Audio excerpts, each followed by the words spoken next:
Olá, sejam todos muito bem-vindos ao Pode e Ser. Eu sou Carla Albuquerque, tenho a honra aqui de ter hoje, aqui comigo na minha frente, o Joel Paviotti, que é cientista social, não é isso?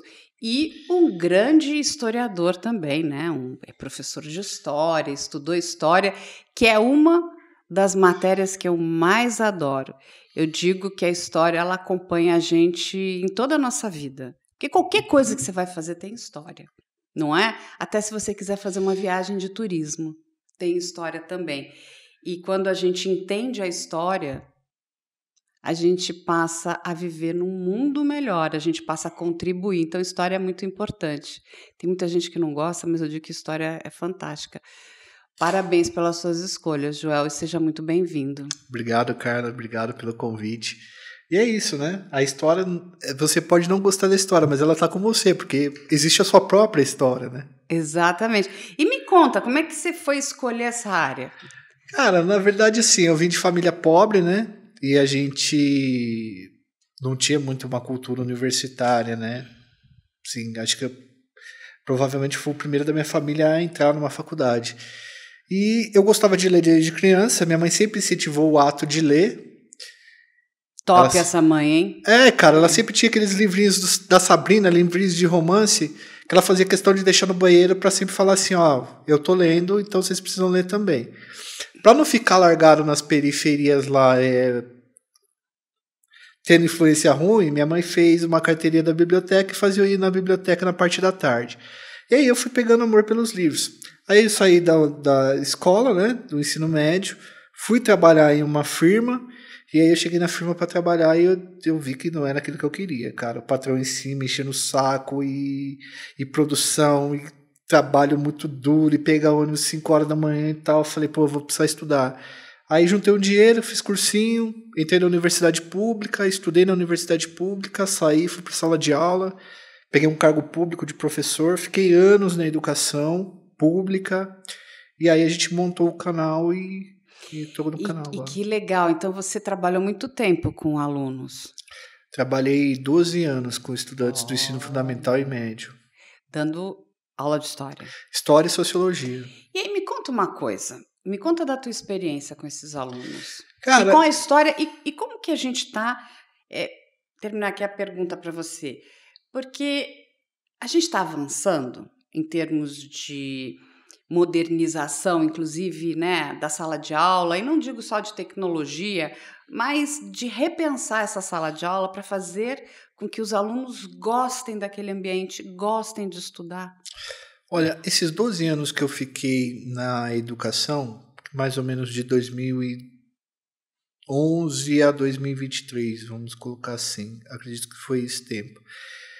A gente começou a ver muita metamorfose, principalmente nas redes sociais, na quantidade de informação, o avanço dessas redes, e eu percebi muitas mudanças, né? A princípio, em 2011 e 2012, quando eu dava aula, existia a participação dos nossos estudantes, mas eles participavam para cooperar bastante no que a gente estava ensinando.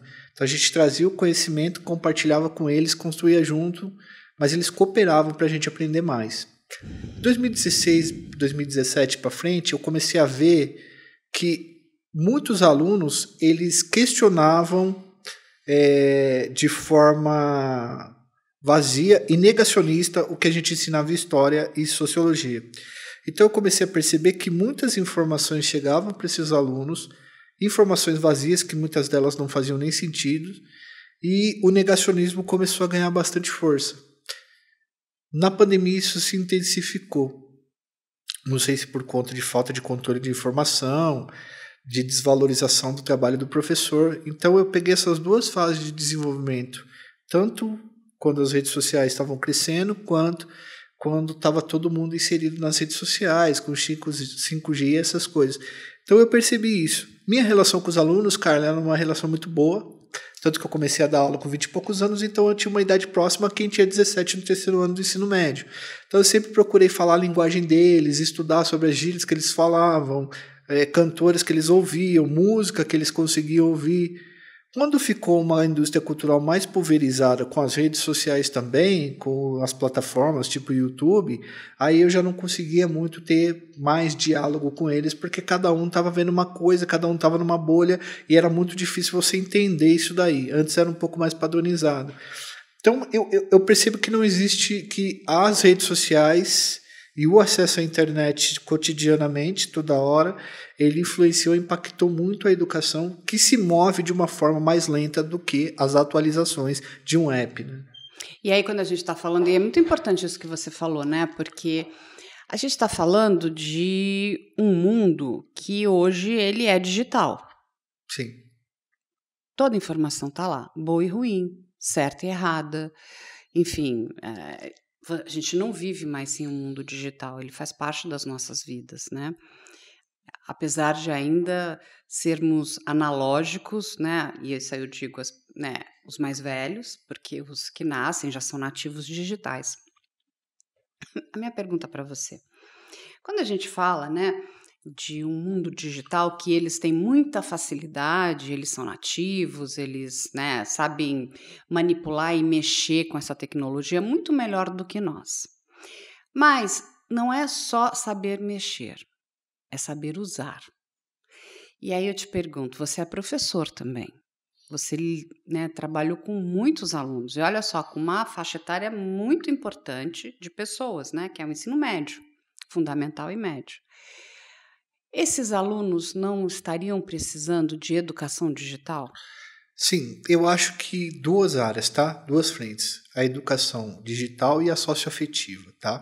Porque não adianta também você julgar crianças no mundo digital e que elas saibam mexer, que elas saibam ter responsabilidade, sem necessariamente você trabalhar os afetos dessa criança para que ela entre na rede digital e ela saiba selecionar o que é verdade, o que não é verdade, o que é certo, o que não é certo.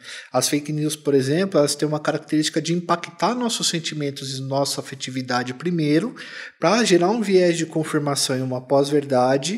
Então, se a gente não trabalhar a socioafetiva, a gente não chega nisso. Qual que é o impacto da fake news? Ela tem um objetivo: criar uma inconformidade na pessoa, mexer com o afeto dela em algum sentido, até que a fake news tenha uma vítima ali. Ela impute a alguém alguma coisa e a pessoa diga assim, tudo bem, pode não ser verdade, mas essa pessoa teria coragem de fazer isso. Entende que ela envenena o poço? E aí o que acontece? Sem essa educação socioafetiva, que falta muito no nosso país, as famílias estão extremamente desestruturadas. Verdade. E quando eu falo de família, eu não falo só de uma forma tradicional conservadora. Eu estou falando de orientação mesmo, eu estou falando de educação, de amor. Hoje, eu dei aula na periferia durante muito tempo, e nas periferias o que tem acontecido, e escola particular também, tá? O pai vem na escola particular, o pai vem na reunião, ele fala mal da mãe, a mãe vem na reunião, fala mal do pai, muitas vezes você como professor fica de psicólogo dos dois. Que absurdo. Agora, na periferia é muito diferente. É difícil você ver pai. O pai está na terceira família, já abandonou todo mundo. A mãe está trabalhando igual louca na faxina ou em algum lugar, alguma indústria, né, prestando serviço. Veio uma avó. A avó tem 6, 8 netos. Ela não sabe mais ou menos como funciona a educação deles, porque basicamente ela é uma tutora. E você leva a informação para a avó e a avó ela fala assim para você, olha, eu preciso que vocês dêem um jeito aqui na escola, porque eu não consigo dar jeito nele. É muito difícil, ele está muito revoltado, ele tem revolta por causa do pai e da mãe, e eles trazem essas questões. Então, assim, se a gente não trabalha essas habilidades socioafetivas com os estudantes, em casa não estão trabalhando. E a escola acaba absorvendo isso porque o aluno fica muito tempo lá dentro, né? Você falou uma coisa importante, né? Essas pessoas nitidamente estão precisando de afeto. Sim. E assim, a gente sabe que esse não é o papel da escola, mas se a gente tem esse problema, e esse é um problema sério, né? Por que a gente também não consegue, de alguma forma, tentar ajudar? Entende?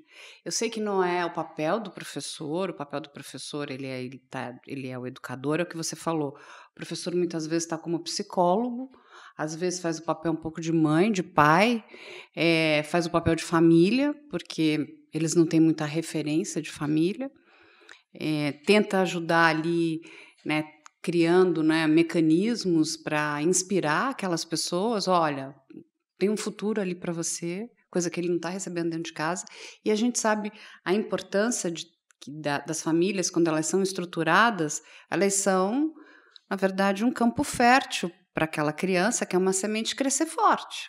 Quando a gente não tem um campo fértil, aquela semente ela tem muita dificuldade de sair do outro lado, que é como se ela estivesse tentando brotar no cimento. Então, assim, a gente tem um problema muito sério ali, né, Joel? E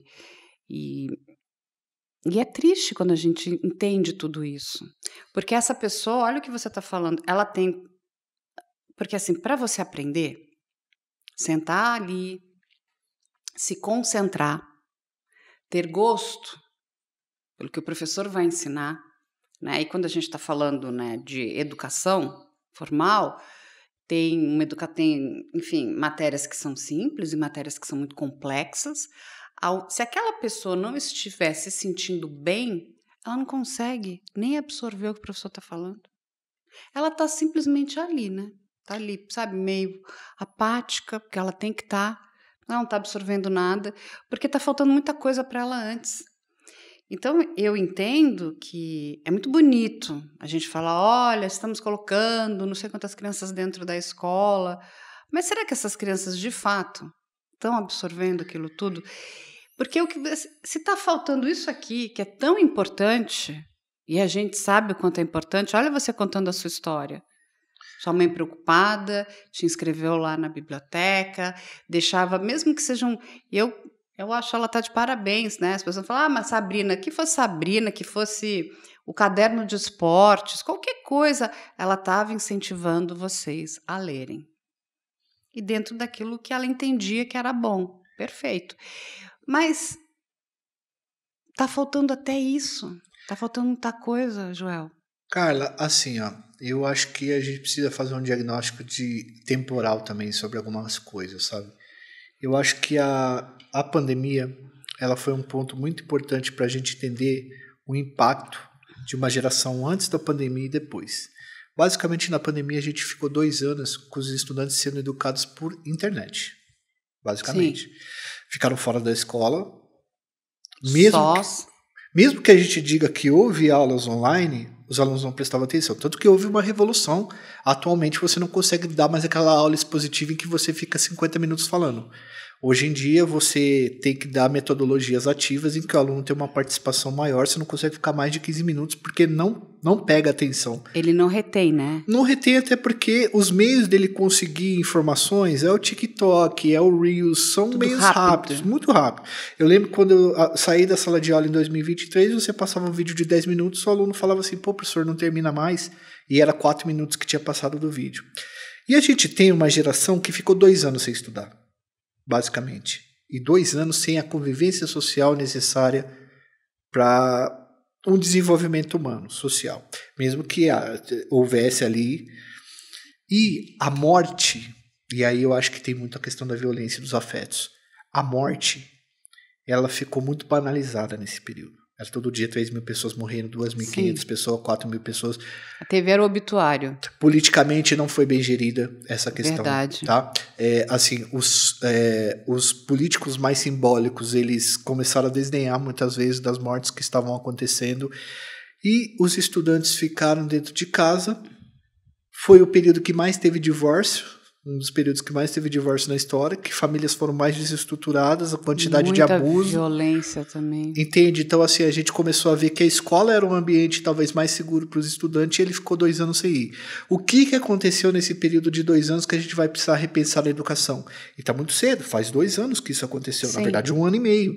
Então, o que a gente vai pensar como que a gente vai estruturar uma educação agora que mexa com os afetos, que ajude a controlar o ódio, que ajude a transformar isso em amor em uma coisa produtiva. Entende que a gente não está preparado para isso? O professor ele tem uma formação contínua, mas a gente não tem formação psicológica, a gente não tem formação em, sei lá, em questões de habilidades socioafetivas, e o professor tem muitos problemas também na vida pessoal dele, entende?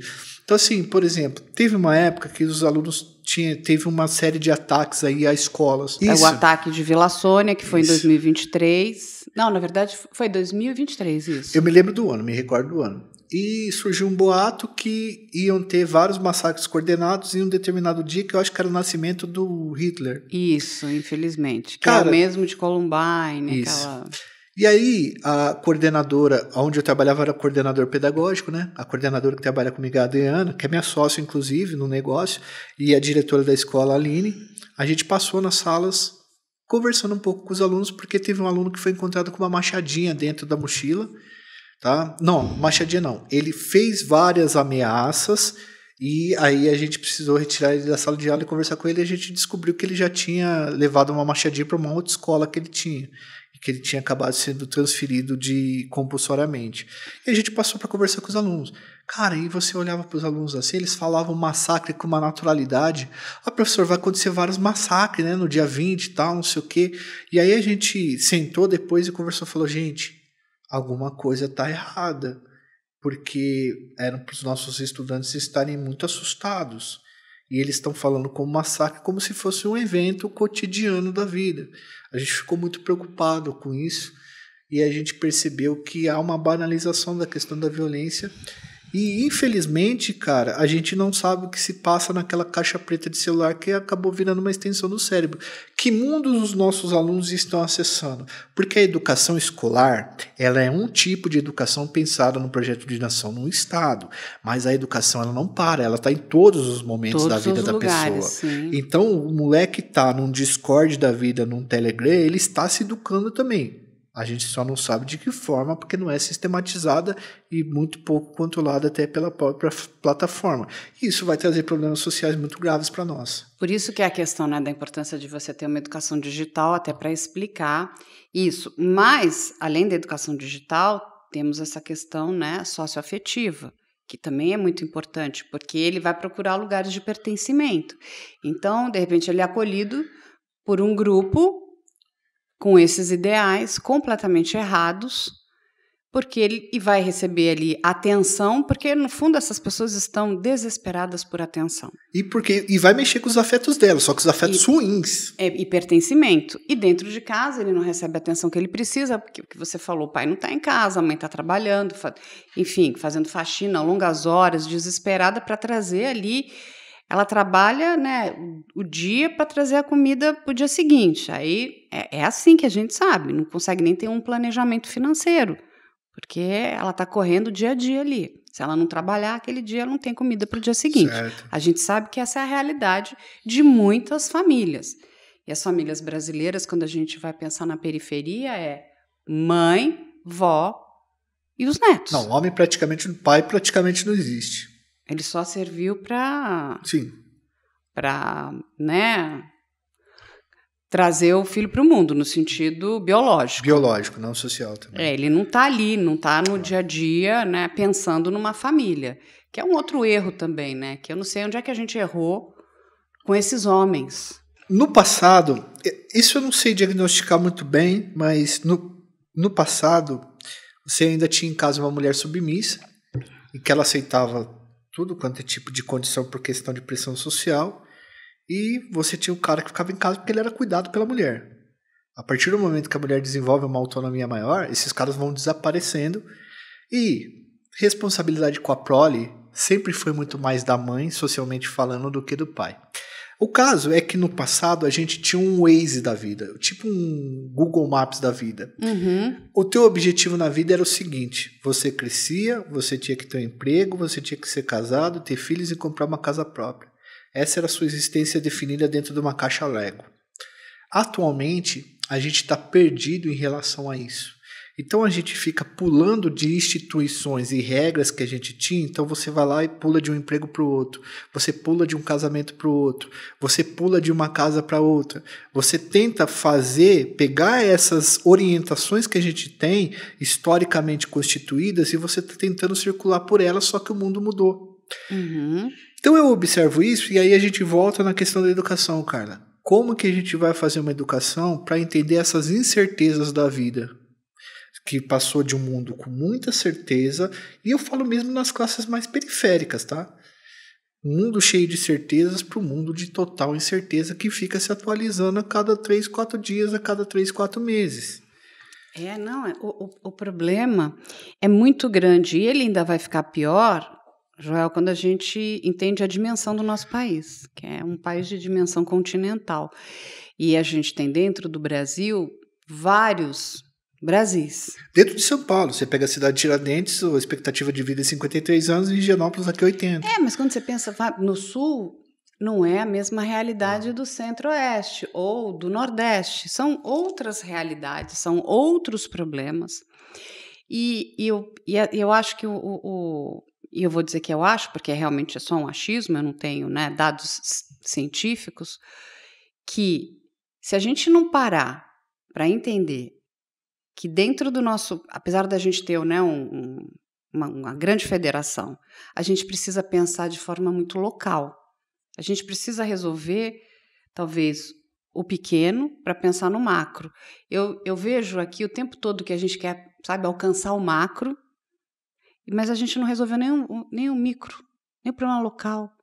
Porque é o que você falou, a realidade de cidade de Tiradentes não é a mesma de Osasco.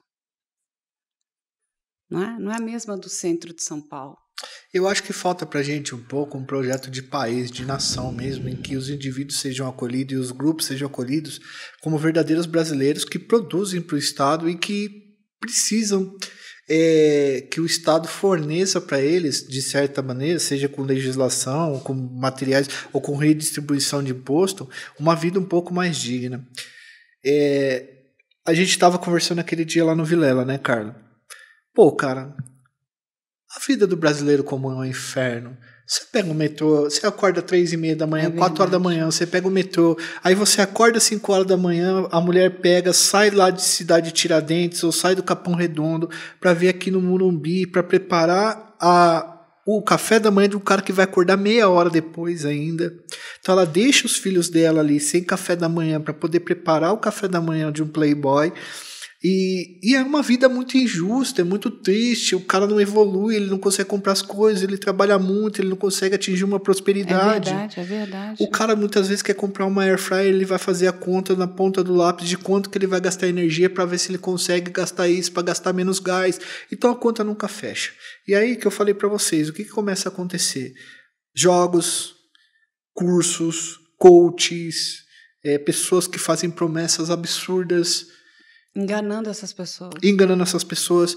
E aí essas pessoas elas começam a acreditar e elas vão pegar o pouco dinheiro que tem e investir nisso, porque na cabeça dela ela vai conseguir ter dinheiro, ela vai conseguir pular estágios porque ela está trabalhando. E aí que é a questão, o cara fala assim, pô, mas o cara está sendo enganado porque sem trabalho não tem como o cara ficar rico. E o cara trabalha a vida inteira e não está rico. Exatamente. Entende a lógica? Então, assim, é muito fácil você entrar nessa carência do brasileiro e você conseguir vender isso para ele e muitas vezes não entregar. Por que as igrejas evangélicas elas têm ficado muito grandes dentro das periferias? Elas têm uma capacidade de adaptação muito boa. A igreja evangélica ela consegue tirar o cara da cachaça, do bar, do boteco. Tá. O cara volta para dentro de casa. E aí o dinheiro que ele gastava no boteco, todos os desdobramentos que tem um boteco na vida do cara, ele consegue comprar uma air fryer. Ele ficou rico? Não, mas ele prosperou? Prosperou. Ele saiu da panela de ferro velha e ele entrou numa air fryer. Ele conseguiu comprar o sofá, aumentar 10 polegadas na televisão que ele tinha. Era 32, agora é 42. Então ele enxerga que ele está prosperando nesse sentido e a igreja continua batendo nisso.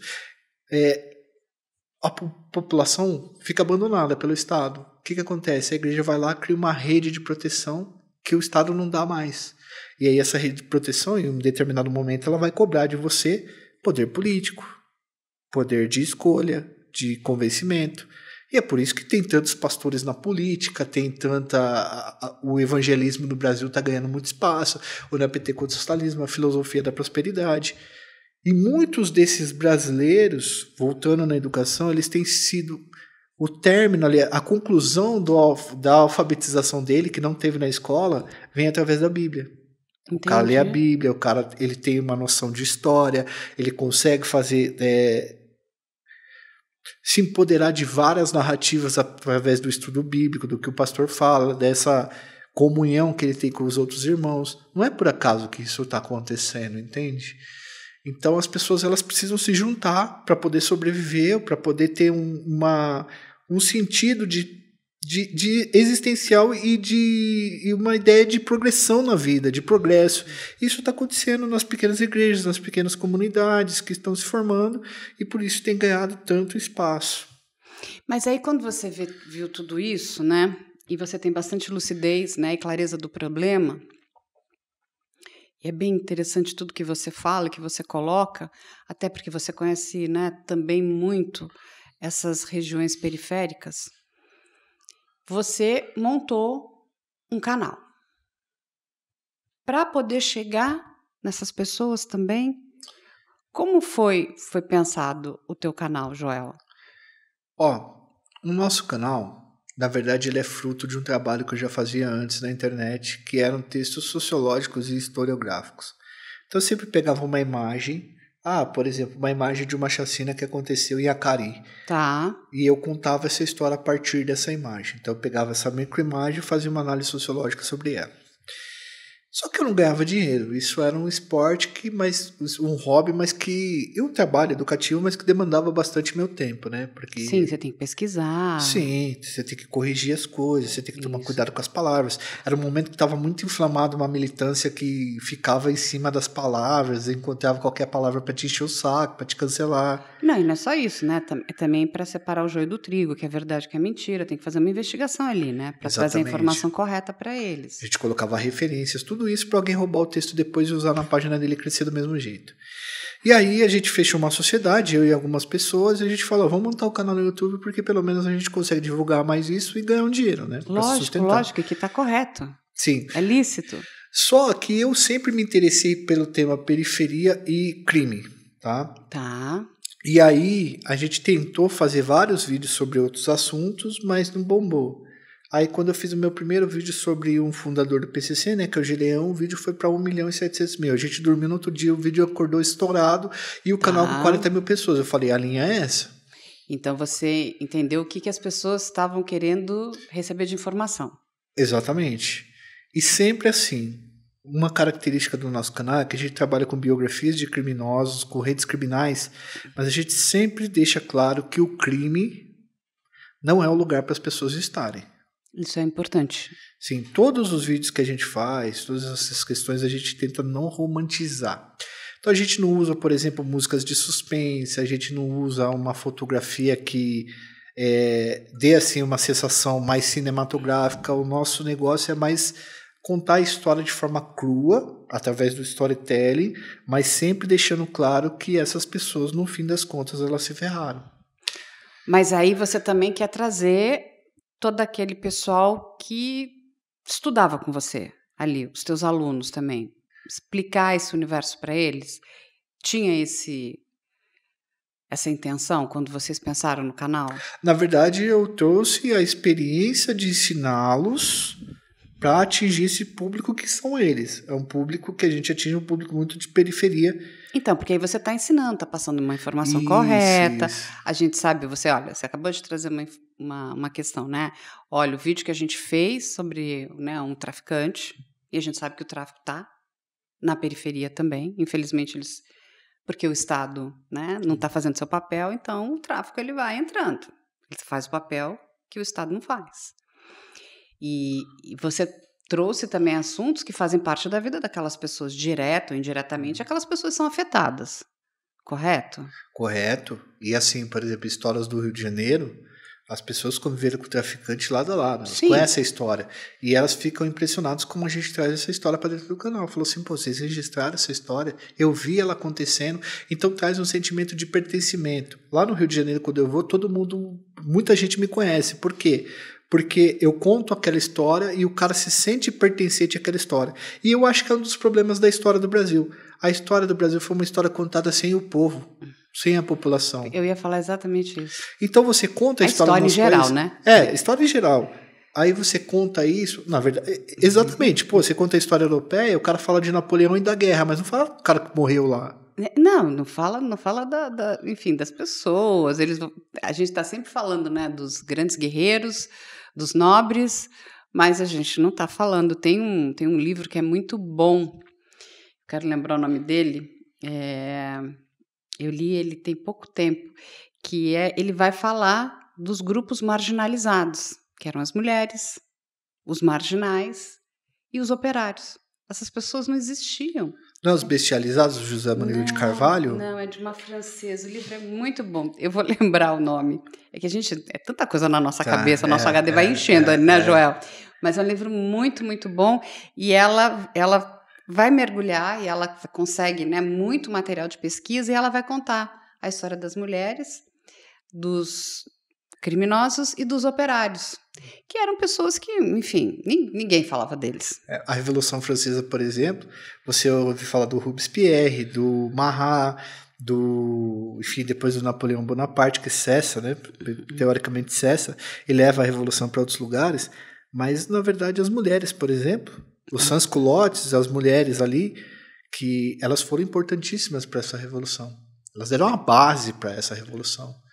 Todo homem que está para fora de casa trocando espadadas ou tiro, tem uma mulher tocando a sociedade ali para que ela continue funcionando na hora que a guerra acabar. E essas mulheres foram muito importantes, por exemplo, elas que pararam de cortar peixe, elas que pararam de fazer os serviços mais pesados ali para causar um colapso dentro da França. Então, essas pessoas elas pararam de ser faladas. É como a nossa história dentro das periferias. A gente tem uma empáfia acadêmica muito forte. Que nós só temos que falar dos nobres, sejam eles nobres financeiros ou nobres intelectuais. Mas eu acho que tem uma empáfia acadêmica do seguinte, Carla. Eu sempre falo, eu sempre estudo quem dirigiu o país e eu sempre falo das populações pobres como se elas fossem homogêneas e elas não fossem protagonistas da própria história. Elas fossem pessoas manipuladas ou pelo sistema capitalista ou manipuladas para fazer uma revolução. Eu fui conversar com um cara esses dias atrás de esquerda radical e falou, o potencial revolucionário do PCC. Eu falei, irmão, o PCC hoje é a empresa mais capitalista que existe no Brasil, talvez na América Latina. O que você está falando? Como se as pessoas pobres, que sofrem todos os dias com o sofrimento, elas tivessem que ter a revolta incitada por pessoas que são de uma categoria diferente e elitista. E não é desse jeito que a coisa funciona, entende? Então essas populações elas foram esquecidas pela história e quando elas são lembradas por serem uns agentes ou da mantenedura do sistema ou um agente revolucionário nas mãos de quem estuda a historiografia e a sociologia a partir de certos aspectos ideológicos. Quando a gente traz a história do bandido, quando a gente traz a história de uma pessoa que a gente chama histórias dos becos, a pessoa ela se vê naquela história e vê que percebe. Por exemplo, teve um vídeo que a gente fez sobre os velórios de asfalto. O que eram os velórios de asfalto? No Rio de Janeiro, antigamente, até aqui em São Paulo, a pessoa morria, o IML demorava 15 horas, 20 horas para chegar. O que as pessoas faziam? Por uma questão cristã, as pessoas estavam deitados, alguém cedia um lençol e eles acendiam velas e deixavam o cara sendo velado ali por algumas horas até o IML buscar o corpo.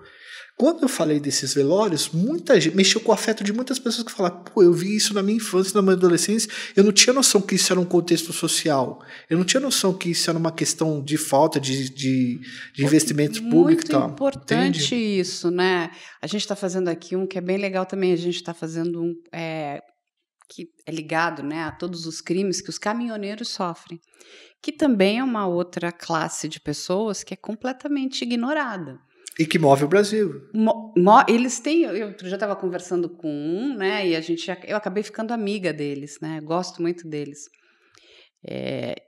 O que acontece? Eles são muito poderosos. Porque ninguém... Olha como é importante a gente estudar a história.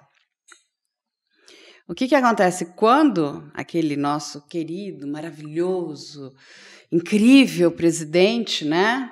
Juscelino... resolve acabar com as nossas linhas férreas, porque ele faz isso? Porque ele queria incentivar o crescimento, né, da indústria automobilística num país de dimensão intercontinental. E que nunca fez nada pelo Brasil, né, a indústria automobilística. Enfim, ai meu Deus. O que acontece?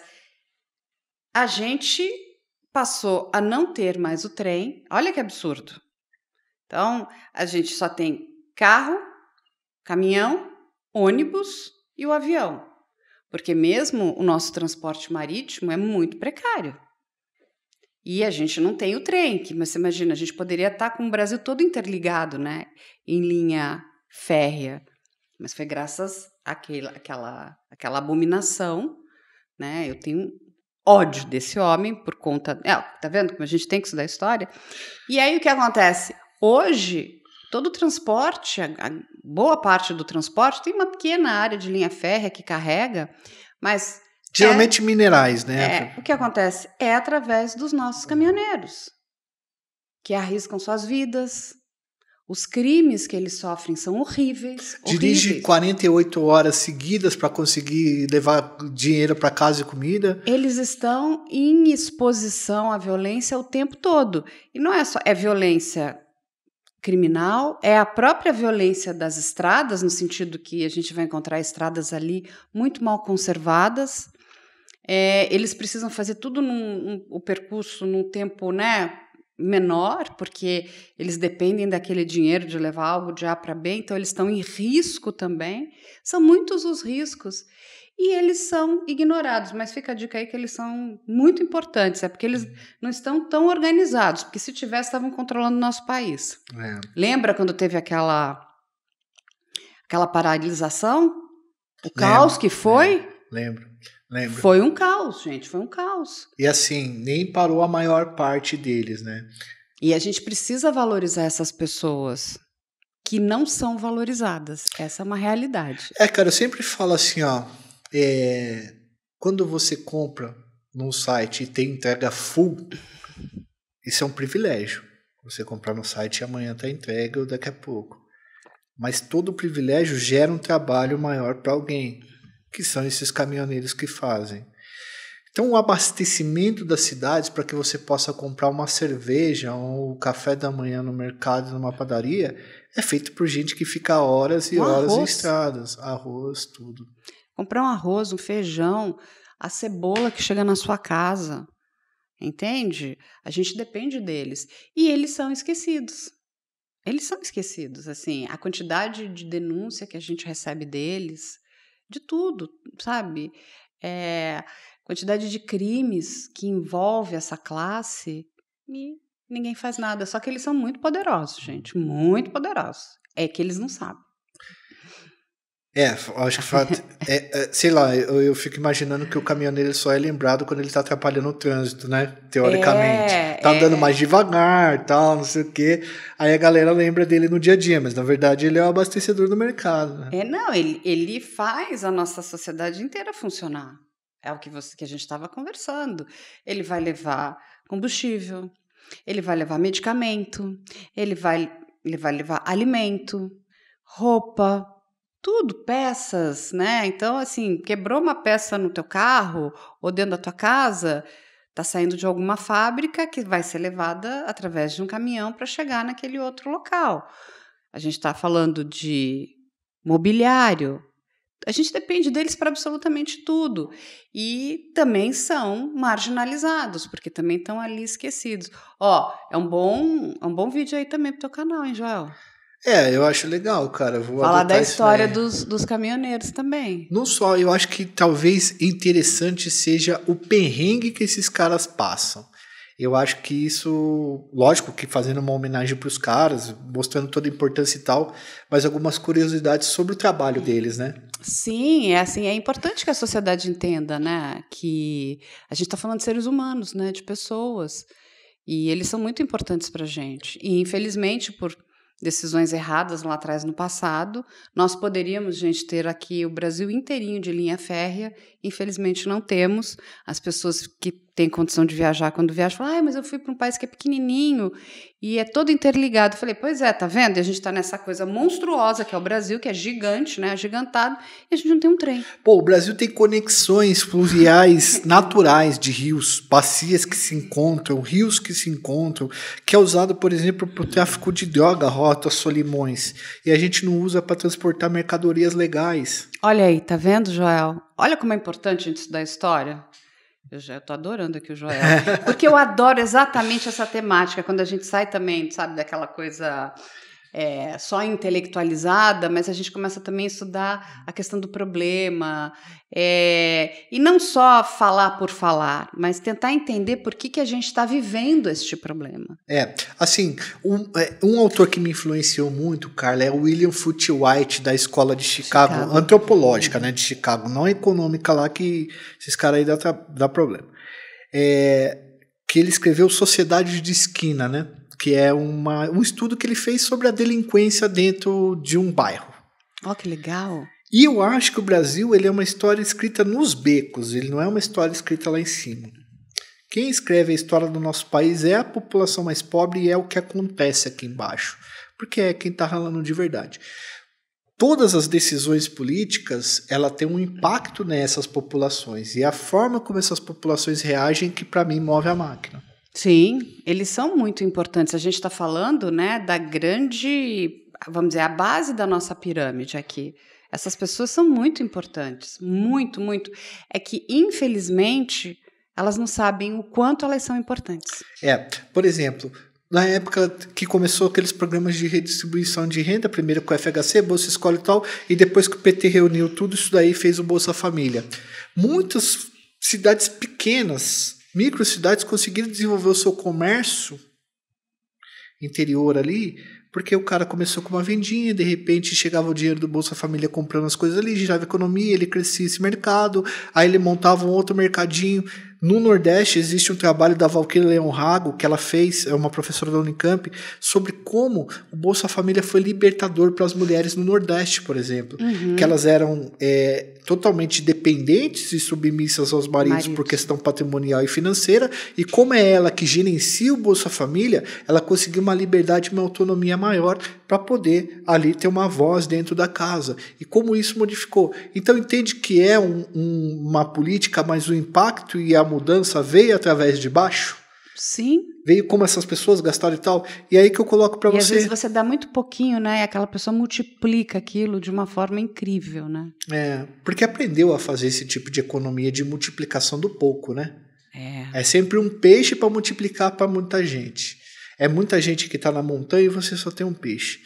E aí, Carla, eu falo assim, agora o que a gente está vendo? A política de Bolsa Família, muitas dessas pessoas gastando dinheiro em apostas. Isso é muito triste. E isso é um impacto, isso é um retorno da população para alterar a nossa história. Então a gente tem que prestar muita atenção em relação a isso. E isso está criando um desequilíbrio enorme, porque quando os dados, né, são assustadores, e eles foram publicados que para cada R$5 do Bolsa Família, está indo para jogo de bet. Seja bet legal ou ilegal, ele está indo para lá, porque as pessoas acham que aquele é um caminho mais rápido de ganhar algum dinheiro. Gente, de novo, olha porque é importante estudar história. Vai lá para trás, vai estudar como é que é a criação dos cassinos. Cassinos hoje legalizados nos Estados Unidos, não tem nada de ilegal ali. Começou de uma forma meio truncada, mas hoje eles são todos legalizados. Só quem ganha dinheiro, gente, é o cassino. Aí, a casa, né? De vez em quando, pode ser que uma pessoa vai ganhar. Mas a probabilidade é baixíssima. É quase nula. É isso que as pessoas não entendem. É que nem jogar na loteria. Tem que conversar com os matemáticos. Ele vai te mostrar a probabilidade, você não vai jogar. Fala assim, não vou ganhar, né? E assim, Carla, vamos pegar um pouco aí os dois países que mais apostas tirando o Brasil agora. Os Estados Unidos e o Reino Unido. Eles têm uma característica cultural lá, que a aposta para eles é como comprar uma rifa num bar, pro brasileiro.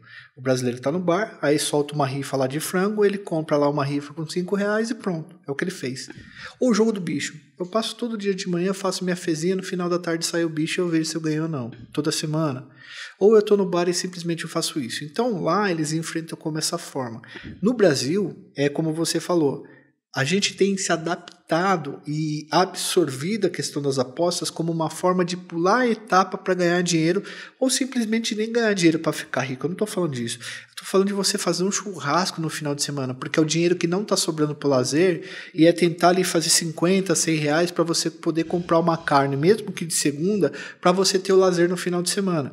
Então é isso que está passando na cabeça do brasileiro. Isso é muito forte porque ela vira uma ferramenta de você fazer a janta, uma ferramenta de você ter um lazer, uma ferramenta de você comprar um presente para sua esposa, para a namorada. Não é necessariamente o enriquecimento que faz com que essas pessoas joguem, mas é as necessidades cotidianas de uma pequena prosperidade que você pode ter jogando.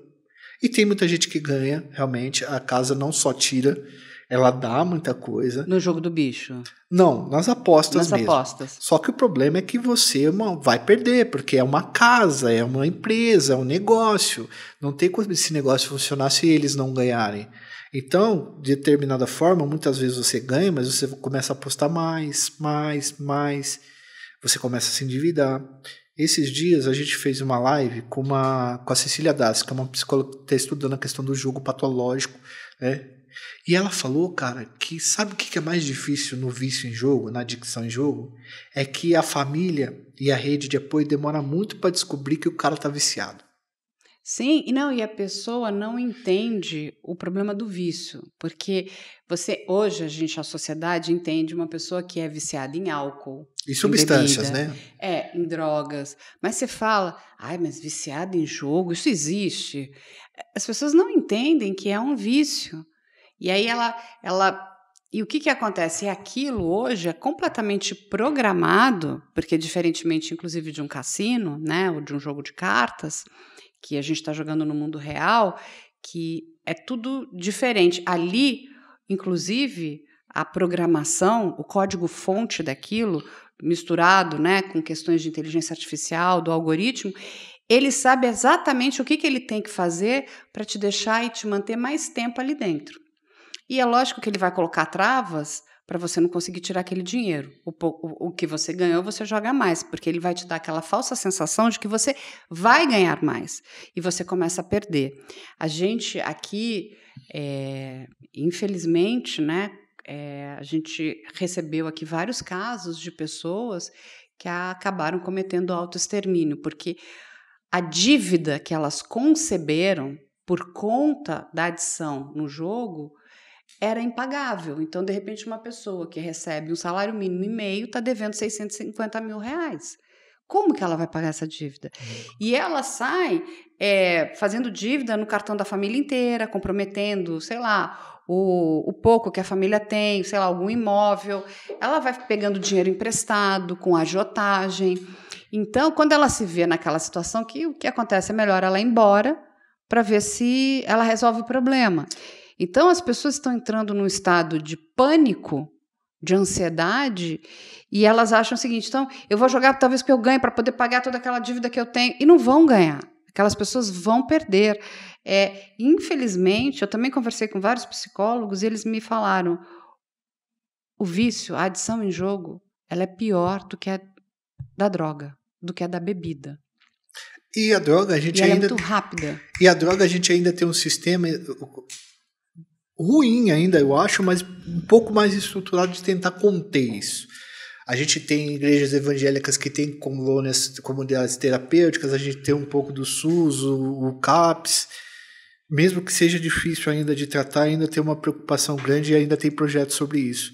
No jogo tá tudo muito novo, né? Você não sabe nem como tirar a pessoa dali. Não tem como. E assim, Carla, uma coisa que tem me preocupado bastante também em relação aos jogos é isso daqui, cara. O presidente da Febraban veio a público e falou assim, olha, a gente está prevendo... Quando banqueiro no Brasil, veja, no Brasil, banqueiro é gozolândia, como a gente fala, vive uma vida muito boa. Quando banqueiro vem a público e diz que a gente está com problema, ou vai estar... É sério. É sério. Tá? Então, assim, ele falou assim, ó, a gente está prevendo uma falta de liquidez do mercado porque simplesmente esses dinheiros em aposta, eles são dinheiros que boa parte vai para fora, mas são dinheiros que não produz nada. Exatamente. É só perder num comportamento social, você perde esse dinheiro. Não, é exatamente, porque até quando a gente fala do cassino, né, lá nos Estados Unidos, o físico, que fique aqui bem claro, as pessoas vão perder dinheiro ali. Mas tem milhares de pessoas que estão tendo emprego. Aí você tem a pessoa que vai fazer a limpeza, o outro do hotel, o croupier. O turismo na região, né? Exatamente. Você tem muita coisa. O cara que vai fazer o drink, aí tem o chefe do restaurante. Enfim, tem muito emprego. Quando a gente para pensar naquele estado ali, né? De Nevada, onde fica ali Las Vegas, aquilo era uma pedreira, e não é qualquer lugar nos Estados Unidos que você pode ter um cassino, é muito bem pensado, são regiões ali para que você consiga desenvolver aquela região. Não é isso que está acontecendo no Brasil, e de novo, eu acho que nem o Joel, eu também não sou contra o jogo, mas assim, o que esse jogo de fato está fazendo pelo nosso país? Nada, gente. Isso é uma realidade. Não é que assim, vamos pegar uma região remota do Brasil que, enfim, está degradada, que precisa de muito investimento. De repente, vamos criar lá o cassino do Brasil? E aí né? A pessoa vai ter que ir com as perninhas dela, ela vai ter que ir com o dinheiro que ela possui, não vai ficar, né, fazendo essas dívidas loucas que esses joguinhos permitem, essas bets, e a gente pelo menos vai desenvolver alguma coisa. Agora, hoje o dinheiro vai para fora do país, ele não está aqui. Isso que o presidente da FEBRABAN falou. O Dia dos Pais agora, Joel, foi o pior dos últimos 10 anos. O impacto no varejo? Exatamente, porque as pessoas não tinham dinheiro. Mas não é assim, e assim, a gente está falando de pessoas também com dinheiro, que estão gastando dinheiro nesses jogos. Então, assim, eu conversei com vários lojistas, então assim, desde do lojista que vende coisas muito baratinhas. Uma terqueirinha ali, né? Uma blusinha e tal. Sei lá, que se preparou para também, né, fazer a venda do Dia dos Pais, que, sei lá, de repente um cinto, uma gravata. O filho ia comprar alguma coisa para o pai, sei lá, um jogo de copos, né, alguma coisa. Não tinha dinheiro, ficou tudo encalhado. E as lojas também, de luxo, também encalharam. Então, a gente está com um problema que não é que é só é o mercado inteiro. Então, a gente está com problema no comércio, a gente está com problema de liquidez nos bancos. E, assim, quando a gente vê que as pessoas não estão comprando remédios, não, mas a pessoa deixou de comprar remédio que, sei lá, para controlar a pressão, de repente, da avó, que está lá, né, que tirou, não comprou o remédio da avó, ou não está pagando sua conta de luz, não está comprando comida, porque ele está viciado no jogo. A gente tem um problema muito sério. Meus colegas professores, por exemplo, Carla, eles dizem assim, ó, eles chamaram já para dar uma palestra e tal, mas eu ainda não consegui chegar num ponto em que eu consiga construir ali um modelo junto com outros especialistas, porque assim, eu sou um divulgador, eu sou um comunicador disso. Eu sou um professor e se você preparar um material para mim e explicar isso, eu consigo trabalhar com os estudantes ou fazer uma palestra nesse ponto. Esse é o meu trabalho. Mas aí a gente precisa de toda uma gama de especialistas para que a gente possa desenvolver um método de fazer isso. Né? Entende? E aí, o que acontece? Muitos dos meus colegas falam, cara, a gente está desesperado porque está vindo um agiota na porta da escola. E outra coisa, às vezes, o que acontece? Você não tem o agente controlador disso. Por quê? Às vezes o garoto ele está viciado, mas você vai falar com os pais são viciados também. E aí tem um programa federal chamado Pé de Meia, que é um programa que todo mês o aluno recebe R$200 para ele não evadir do ensino médio. A gente tinha muita evasão do ensino médio e isso melhorou bastante. Lembra da política que eu estava falando? Que a resposta da população àquela política vai mostrar a história? Uhum. Muitos dos alunos estão gastando esse dinheiro do pé de meia. Do pé de meia no Tigrinha, naqueles outros negócios. E, cara, no ensino fundamental também a molecada tem pegado dinheiro e feito essas coisas quando eles conseguem. Por quê? Essas jogos eletrônicos de azar online, como o Tigrinha, essas coisas, vocês percebem que eles colocam ali imagens que remetem à questão a desenhos da Disney, cores que fazem com que chame a atenção da criança e do adolescente. Brilho, barulho, nada é por acaso nisso. Eles pegaram muita cultura do gamer para colocar no negócio e tal. Não é aquela coisa analógica da maquininha caça-níquel, entende? E, cara, tá na ponta tá no celular, sabe? Tem pesquisas que dizem que a mesma velocidade que passa um jogo para o outro é a mesma velocidade do toque do TikTok, por exemplo. Então, assim, é pensado no Sim, negócio, a arquitetura toda do jogo tem alguém, né, que estudou isso, inclusive para deixar você preso ali dentro. E como que a gente arquiteta, por exemplo, uma resposta a isso? É complexo. É complexo. É complexo, é muito complicado. A gente precisa ali de um trabalho multidisciplinar, mas eu acho que mais do que tudo a gente precisa que o nosso Congresso entenda o problema disso. Quando a gente escuta que no apagar das luzes do final do ano eles estavam aprovando, né, um projeto de lei para que isso seja possível dentro do nosso país, isso é um absurdo. É o que a gente até discutiu aquele dia lá no Vilela. Ah, não, mas eles vão ganhar, sei lá, o governo vai ganhar para cada casa de bet para poder operar 30 milhões. Eu falei, olha que legal, então tá. Então ele deu ali, né, o direito, sei lá, de 200 casas. Olha, faz a conta aí. Mas quanto é que ele vai ter que gastar para resolver o problema? Eu te digo, eu estava conversando com economistas, 5 vezes mais daquilo que ele vai ganhar. Então, é sempre aquela... ele olha no curto prazo aqui, ele olha, pô, mas eu estou ganhando aqui 30 milhões dele, olha quantas, né?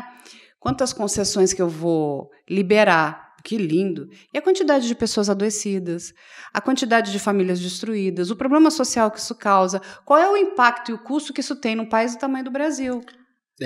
Assim, eu acho, Carla, e outros caras têm pagado muito lobby, né? Porque ganhando esse dinheiro, dá para pagar lobby. Sim, mas a gente tem que infernizar, né? Isso, mas assim, por exemplo, eu acho que as coisas vão começar a se movimentar a hora que faltar liquidez na carne e a hora que faltar o dízimo do pastor.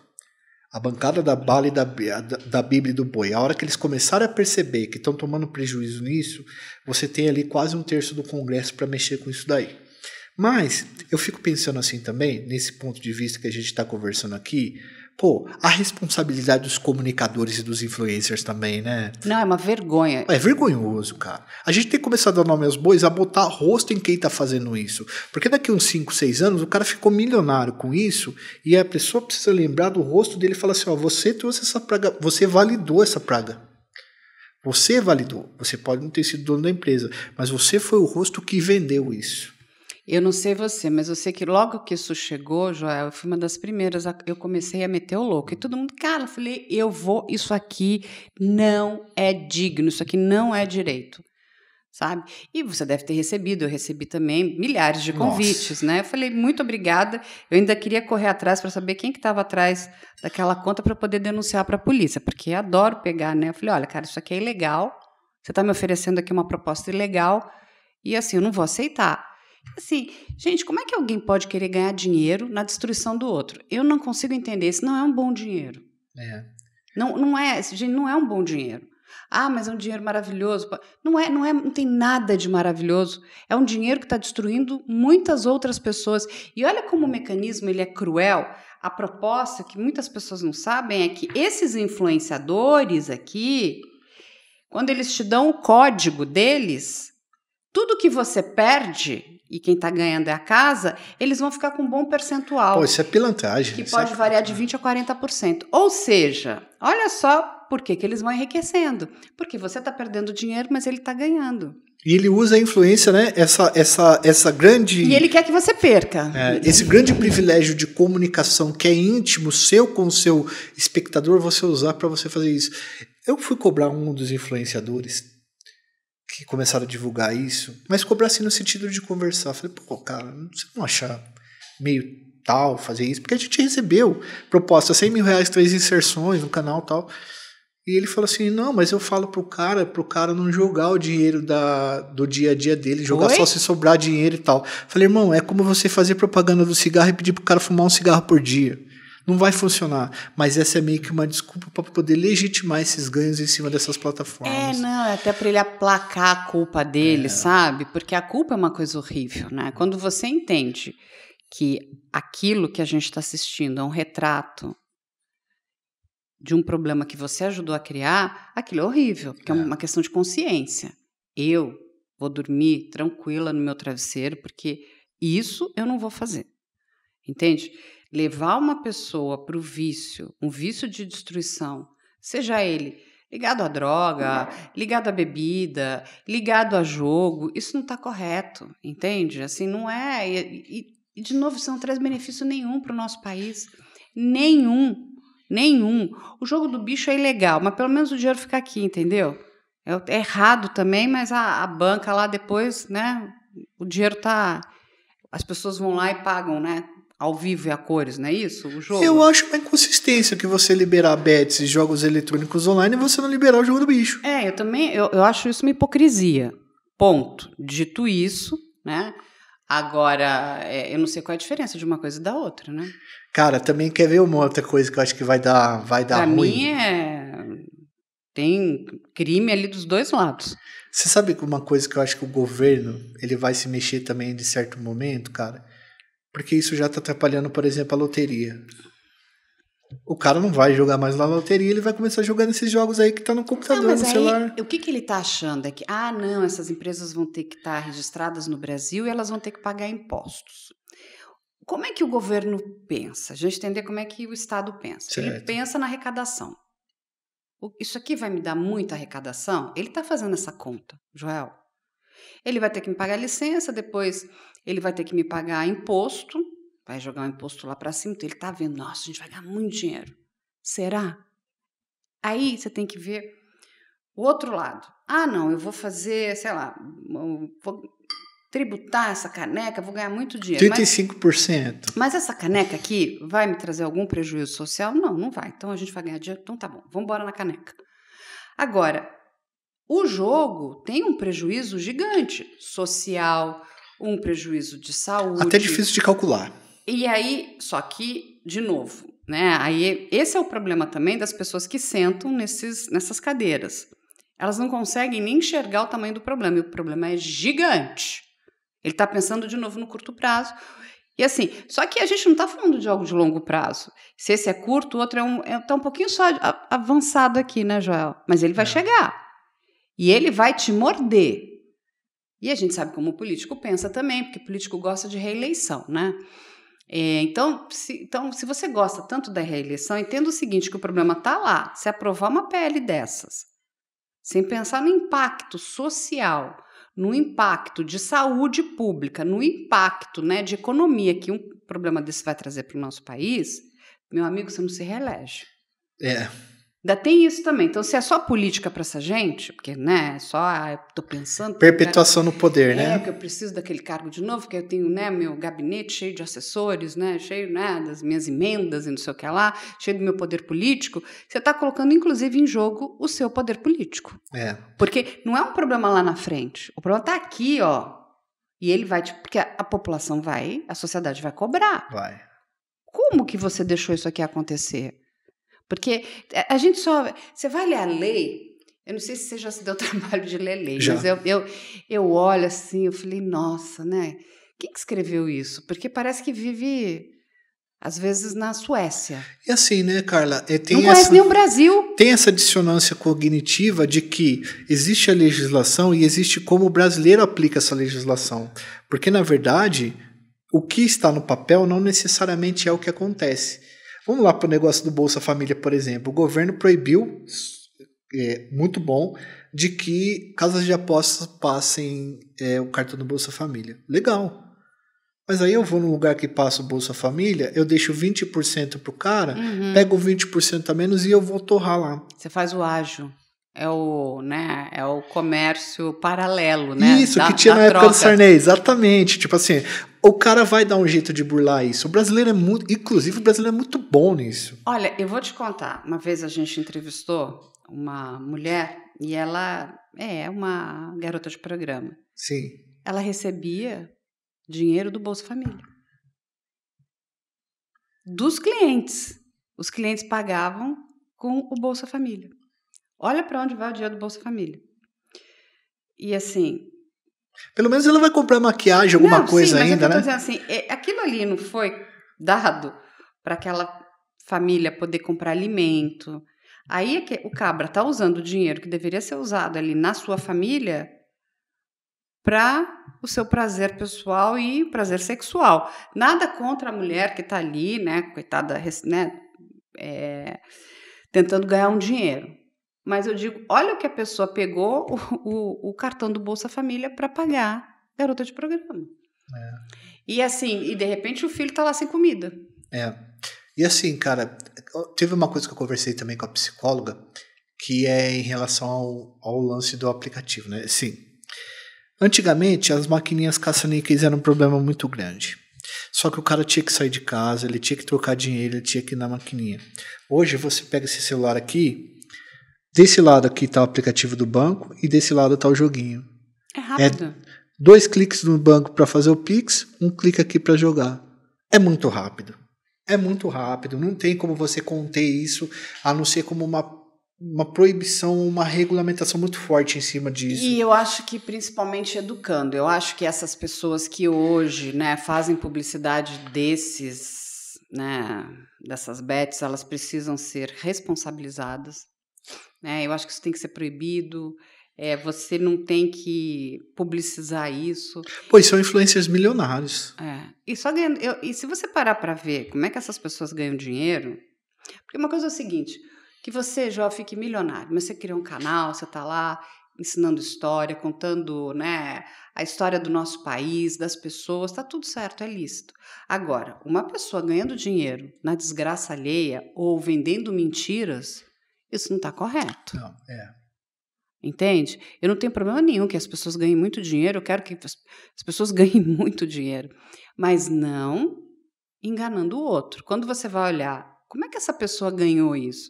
Ela está lá vendendo produto que não funciona, vendendo fantasia, né, no sentido de, olha, isso aqui vai ser incrível, se você fizer isso, também não funciona. Aí vai vender curso que não chega em lugar nenhum. Olha como você vai ficar mais rico. Assim, gente, só tem uma maneira, né? De você ficar trabalhando ou que você tenha vindo aí de berço de ouro já. Porque todo o resto você só vai deixar o cara que está te dizendo que você vai ficar rico mais rico. O cara vende curso de como vender curso. E aí é o seguinte, né? Tem uns cursos que eu fico olhando assim, né? Como aprenda a ser feliz. É outra coisa que precisa regulamentar também. O que é isso, gente? Aprenda a ser feliz, como ficar rico.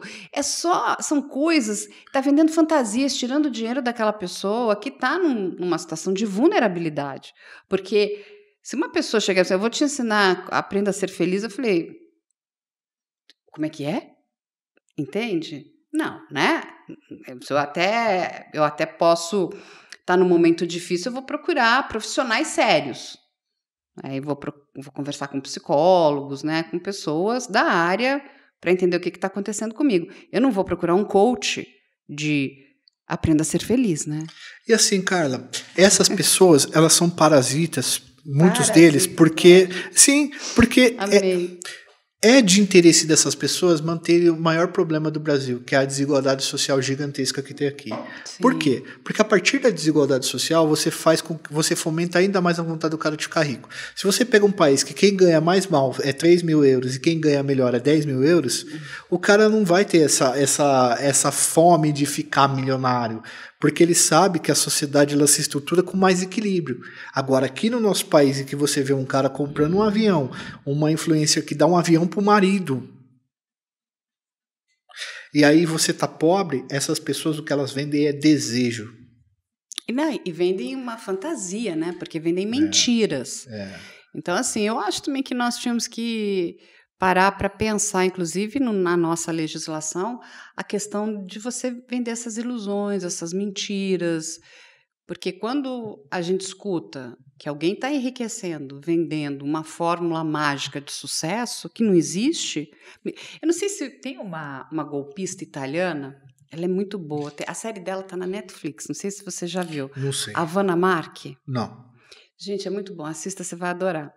O que essa mulher fazia? Ela foi uma grande vendedora, né, de produtos. E ela realmente vendia. Sabe aquela, olha, isso aqui é o creme que tira rugas, essa aqui é a caneta que nunca acaba a tinta. Um monte de produtos que a gente sabe que enfim, estavam baseados em histórias mentirosas. Mas a mulher vendia muito, muito. Ela foi, assim, a rainha das vendas na televisão italiana. Aí, um dia, essa danada dessa italiana resolveu que ela ia ter o produto dela, porque ela estava vendendo o produto dos outros, ela queria ter o dela. E ela resolveu investir num perfume. Pegou até dinheiro lá com um mafioso italiano e começou a vender. Só que o que acontece? O produto dela, o perfume, meio deu uma flopada. E ela com dívida lá com o italiano, o mafioso. Falou, a mulher começou a se ver em maus lençóis. O que essa mulher vai fazer? Olha o nível do golpe dessa mulher, e a gente está falando isso muito antes das redes sociais. Ela vai conhecer um filho de pai de santo, tinha que ter o raio de um brasileiro, né? O nome dele, Nascimento, que estava lá na Itália. E ela viu o cara lá fazendo, acho que jogando búzios, não me lembro. Ela olhou aquilo, ela viu uma oportunidade. Porque a mulher vê oportunidade em tudo. Ela leva o Nascimento para dentro da televisão e o que ela fala? Que o Nascimento ia vender os números da sorte, junto com ela ali.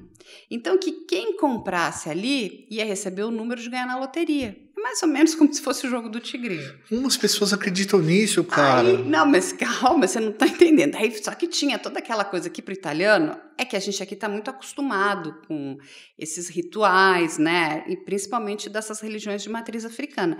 Para eles aquilo era uma, olha que inovação. E ele foi para a televisão, e, né? Enfim, fez um show, fez um grande espetáculo ali, e ela e a filha dela falaram, olha aqui a gente tem os números da sorte, porque o Nascimento já fez todo o trabalho para você ganhar.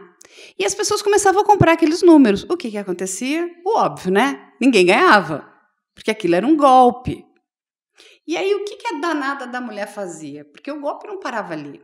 Ela falava, sabe, Joel, por que você não ganhou? Você não tem fé.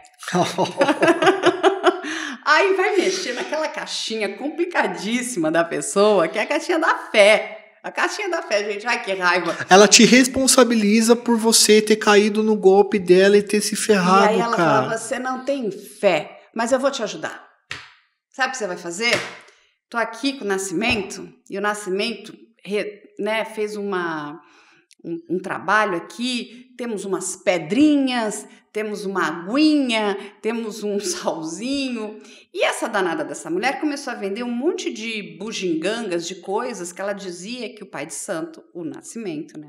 Acho que ele nem era pai de santo, ele era filho de pai de santo. Ela ia dando golpe dentro do golpe. Dentro do golpe. E ela falava assim, agora você, né, pega essa pedra, eu vou te dar um outro número, uma outra possibilidade.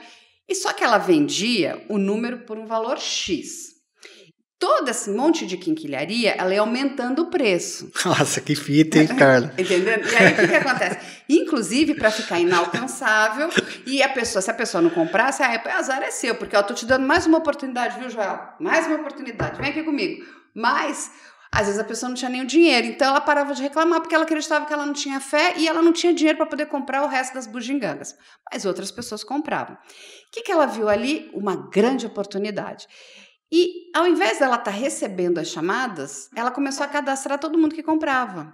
Ela criou um telemarketing super ativo e ela sabia que ninguém ia ganhar e ela começava a ligar para as pessoas. Você não ganhou, né? Sabe que você não ganhou porque você não tem fé. Ela começou a treinar as pessoas para, ir em cima. Teve gente que gastou, 300 mil euros com essa mulher e com a filha dela. E é por isso que eu adoro jornalismo investigativo. E essa mulher aplicando golpe, ó. O Nascimento comprou casa na Itália. Você imagina comprar casa na Itália. Tanto de dinheiro que a golpista era ela e a filha. Ela usava o Nascimento aqui, mas o tanto de dinheiro que ela não passou pro Nascimento também. Muita grana. E ele fazendo lá os rituais. Porque ele é a peça-chave no negócio. Ela pedia assim, ele tem culpa? Lógico que tem, porque ele sabia que ele estava envolvido numa fraude. Imagina. E você não pode usar, né, uma religião de matriz africana para aplicar golpes, está errado, né? Ele é o totem ali, né? Ele é o instrumento que você enxerga a fé. Exatamente. Aí, o que ela vai fazer? Ela vai ligar para uma pessoa, Joel, uma senhora que tinha perdido dinheiro, lógico, né? Porque ela vai, inclusive, em pessoas muito vulneráveis, em aposentados, pessoas que querem melhorar um pouquinho a vida, que tinham né, um poder aquisitivo, aí se aposentam ou param de trabalhar. Então, na verdade, a sua renda financeira vai decair. E ela vai ligar para essa mulher, e essa mulher vai ficar muito desconfiada. E essa mulher é a peça-chave, porque ela vai ligar para um jornalista italiano e ela vai contar, falou, olha, eu tô achando muito estranho, eles estão muito em cima de mim. Aí esse jornalista fala assim para ela, eu vou te dar dinheiro. Só que daqui para frente a gente vai fazer tudo junto. E eu quero ter esse material porque eu vou fazer uma grande matéria. Esse jornalista que vai denunciar a Wanna Mark. Gente, Tana é um documentário muito bom. O final, ela vai a júri, ela vai entrar no júri, aí tem gente que está sendo carregada em maca, né? Pessoas que perderam tudo, pessoas que se endividaram. É uma tristeza que você olha assim as vítimas. O Nascimento foge, sai da Itália, volta para o Brasil, porque ele falou ele ia ser preso. E ela, filha, podres de rica, sabe, cheias de marcas. E elas entram naquele tribunal. Me lembrou muito a mulher do Gucci também, né? A ex-mulher do Gucci, quando mata, e tipo, vocês estão me incomodando. E tipo, o que eu estou fazendo aqui, né? Elas são condenadas. Elas vão cumprir pena. Mas o que acontece? Elas cumpriram a pena, que não foi uma pena muito alta. Estelionato, né? Já estão na rua, ficaram podres de ricas. Elas estão no documentário. É assim, é um absurdo, uma desfaçatez. O mal que essas pessoas fizeram para, sabe, ali centenas de pessoas. E aí eu acho que a lei em relação ao estelionato, ela precisa alterar, porque antigamente o estelionatário era o cara que fazia 2, 3 vítimas. Ele precisava de um meio de comunicação para poder fazer mais. Agora, dentro das Big Techs, o cara consegue montar uma horda de gente ali que ele está influenciando e ele aplica o estelionato em muita gente. Então, o problema social, a periculosidade, o impacto social desse crime é muito maior hoje em dia. Cara, tu faz uma conta assim, vamos lá. Você que manja de legislação mais do que eu. Vamos pegar um pouco o Código Penal. Vamos supor que o cara é colocado no estelionato. Vai lá, o delegado quiser socar um pouco mais, meter uma organização criminosa, alguma coisa assim. Réu primário. Eu acho que esse cara não pisa na cadeia. Não, sim, se ele tiver bons advogados. E sabe que eu vou te dar uma notícia que ainda é pior. O estelionato é a ação pública condicionada. O que isso quer dizer? Tem que representar, né? Tem que representar, não basta só fazer um boletim de ocorrência. E a vítima tem uma vergonha desgraçada de ter caído ela na não conversa. Sabe, ela não entende, porque ela, assim, eu já conversei com várias pessoas que sofreram esse golpe, mas eu já fiz o boletim de ocorrência. Eu falei, eu entendi, mas você representou? Ah, não sei o que é isso. Eu falei, então você tem um prazo de 6 meses para avisar a autoridade policial que você tem interesse nessa investigação, que isso continue. Se você não fizer isso, eles não vão se mexer, porque isso é o que diz a nossa legislação, o que eu acho que é um erro. Isso tinha que ser de ação pública incondicionada e não condicionada, porque é o que você falou, você vai pegar um estelionatário, ele aplicou milhares de golpes, tem milhares de vítimas aqui. Então, quando você tira um, você está salvando milhares de vítimas. Essa pessoa tem que ser presa. Tem vários. Aí tem o golpe do Bitcoin. Aí tem o golpe... Olha, estelionatário é um inferno. O farol dos Bitcoins. Eu estava conversando com o Chico Otávio um dia lá que eu fiz uma entrevista com ele. E ele estava falando do tal do farol dos Bitcoins, que era um cara que montou o esquema de pirâmide. E quando ele foi preso, as pessoas que participavam desse esquema ficaram revoltadas. Porque não tinha dado tempo da pirâmide quebrar. Então estava todo mundo ganhando dinheiro ainda. Então, a hora que ele foi preso, a galera ficou muito brava, ficou revoltada. Mas se aquelas pessoas tentassem tirar o dinheiro, elas iam pegar pó, porque esse é o esquema de pirâmide, não tem aquele dinheiro ali. Mas tem ele, tem o playboy das bitcoins, tem vários. Nessa área de criptoativos, tem um monte de... E ninguém entende muito bem como funciona isso, né? Às vezes o cara está tomando golpe... Bom, o teu gerente do banco estava te oferecendo esse produto. Não, mas eu vou ganhar 50%. Eu falei, mas você vai ganhar nada, meu filho. Você vai perder o pouco que você tem. Faz o seguinte, liga para o gerente do banco e pergunta, olha, eu recebi essa oferta. Isso é real ou não é? De novo, olha quanta coisa a gente precisa aqui. Educação financeira, educação digital. A gente precisa de muita coisa, Joel. Regulação de emoções, né? Porque... Eu fiquei pensando naquele jogador de futebol do Palmeiras que o cara ofereceu 6% para ele de investimento. Pô, cara, 6% é muito. Se você tivesse educação financeira, você vê que não passa de 1,5%, de 2%. Exatamente, a gente precisa ensinar direito nas escolas, sabe? As noções básicas de direito. O que é crime, o que não é, como aquilo vai te afetar, sabe? Que leis que te protegem, que leis que não vão te proteger. E não adianta você ficar revoltado. As pessoas, mas eu estou revoltado com ódio. Eu falei, não tem legislação. Cara, mas aí eu vejo muito problema numa questão assim, Carla. Eu concordo com você, mas eu preciso colocar esse ponto por ter sido professor. Ainda tenho meu cargo e tenho muitos colegas que estive tendo educação há muito tempo. Quando a gente coloca muita coisa tem que ter na educação na escola, a gente cria um mencionismo dentro da educação escolar. E é muito complicado isso, por quê? Porque a escola não pode vir sozinha. Não, eu concordo com você. Eu concordo, mas... Não, é só um ponto. Eu estou concordando com você, mas eu estou colocando um ponto. Mas para pensar. Quando a gente está falando de educação financeira, você não vai ensinar matemática? Sim, dentro disso. Então, dentro da matemática, gente, vamos ensinar educação financeira, não só matemática. Assim, eles já mudaram, né? Agora tem... várias escolas acabaram com aquela coisa de ter laboratório de química, física... biologia, agora é uma coisa mais multidisciplinar. Então, sei lá, você vai outro dia, eu estou falando isso porque a minha filha estava até pouco tempo mais nova no ensino médio, e ela chegou, e era um trabalho que eles chamam de STEAM, né, que é Science, Technology, Engineering, Math and Arts. Ela chegou com... pegaram um nome americano que se começou lá no MIT. Ela chegou com... Era como se fosse uma obra de arte. E aquela obra de arte tinha fungo. Então, ela tinha que saber como é que ela ia combater o fungo, como é que ela não ia estragar a obra de arte. Então, ela tinha que estudar a obra de arte. Quem fez aquilo, então ela tinha que estudar a história, estudar o tempo. Aí, a questão do fungo tem as questões de biologia, de química. Aí, uma reação, quanto tempo demora? Então, tem a questão da física. Então, eles conseguiram pegar um monte de matérias, que às vezes você fica fazendo milhares de cálculos, que você não sabe por que você vai usar aquilo, e eles começaram a aplicar aquilo dentro... do tema gerador, que é a pintura. Aí, então, que era uma pintura, então você está ensinando arte, você está ensinando matemática, você está ensinando química. Aplicados, né? Aplicados. Então, novamente... a escola também levou isso era extracurricular, né? Então, porque os alunos adoram crime também. É um assunto que todo mundo gosta. Isso é verdade. Então, aí eles pegaram lá uma cena fictícia de crime. Então, como se tivesse tido... Uma pessoa morreu com um tiro. Então, tinha, sei lá, né, os respingos, né, os vestígios.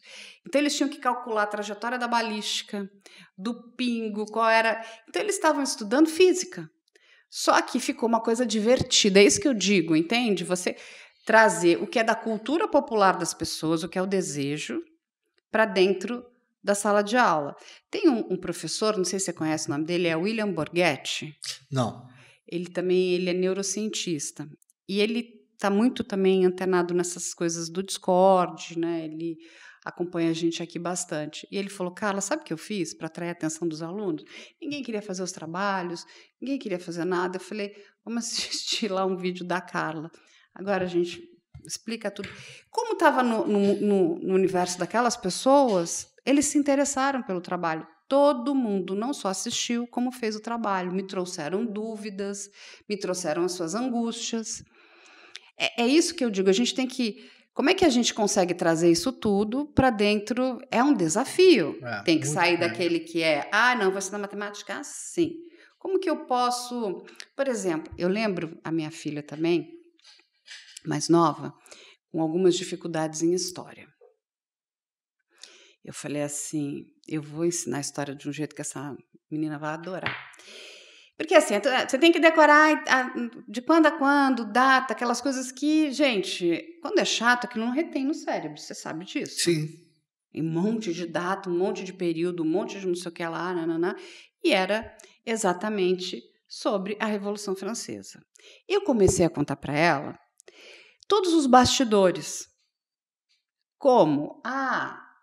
Você sabia que o rei naquela época gostava de montar e desmontar cadeados? Ela falou, é? Ela começou a prestar atenção.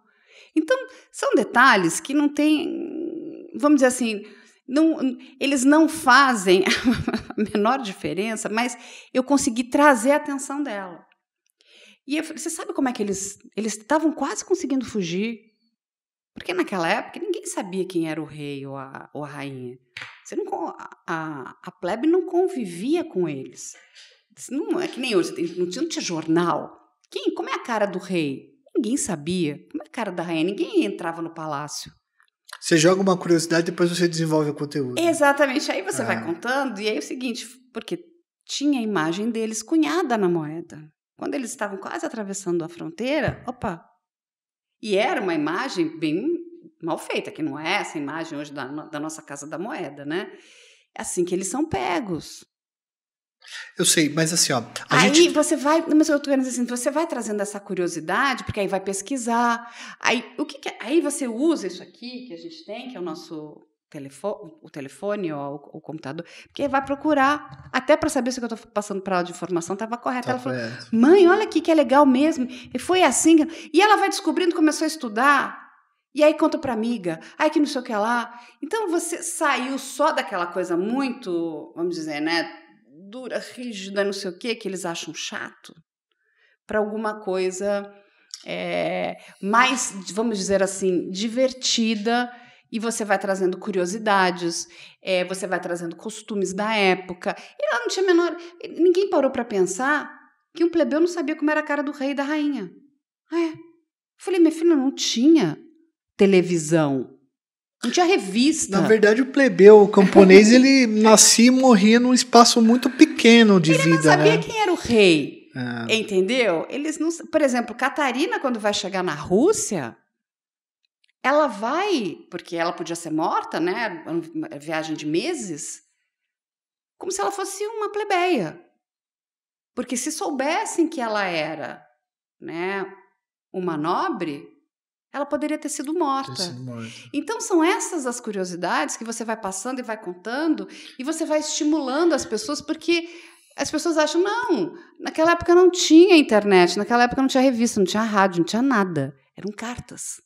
E demoravam meses para chegar em algum lugar. Cara, não. Quando você fala para a pessoa, por exemplo, a relatividade do tempo, que um cara na Idade Média, na percepção dele, ele vivia muito mais tempo do que a gente, porque o tempo ele era mais extenso pelo fato de você ter menos informação, de você ter menos velocidade, enfim, todas essas coisas. Mas, cara, sabe o que acontece, Carla? A escola pública, que é a mais abrangente, tem escolas particulares que deixam o professor usar, ele consegue fazer toda uma estrutura de organização. Isso é privilégio. Na escola pública, com a nova gestão pública que a gente teve a partir dos anos 90, basicamente, a gente trabalha na escola pública para o aluno fazer uma avaliação interna e uma avaliação externa, que no caso de São Paulo é o Saresp ou provas do PISA, porque no final você vai ter lá um ranking, você vai mostrar, o Brasil está ranqueado perdendo para o Chile, para a Argentina, tal coisa, tal coisa, tal coisa, tal coisa. E aí, cara, o engessamento que o professor fica, fora a questão da qualificação. Hoje, boa parte dos professores do estado, seja de São Paulo, do Rio de Janeiro, de Minas, são contratados, não são concursados. Então o cara faz uma faculdade, por exemplo, lá, e eu não estou falando que é ruim, tá? Mas eu estou falando que ele vem sem experiência, faz um contrato, e nesse contrato de 1 ano, ele vai ficar 2 anos, aí ele tem que ficar 200 dias parado para não criar vínculo com o estado, então o cara não pode fazer dívida, a estrutura, o jeito do cara trabalhar já é precário. Tem muito problema, né? Tem muito problema. E aí o que acontece, cara? Às vezes o professor tem 50 aulas. Como que tu vai preparar um negócio desse aí do fundo com 50 aulas, cara? É muito difícil. Não, eu entendo o que você está falando. Eu entendo. Assim, quando a gente para entender, é isso que as pessoas também precisam saber. O problema é muito grande. Eu concordo com você que idealmente é isso, tá? Mas é que, trazendo para a realidade do nosso país, a situação é essa. E, infelizmente, cara, a gente está com uma crise educacional muito forte, que cara, tudo que vai mudar na sociedade a gente vê primeiro na escola. E essa crise é tão forte na educação que, se a gente for fazer uma expectativa do futuro, a coisa não é nada boa.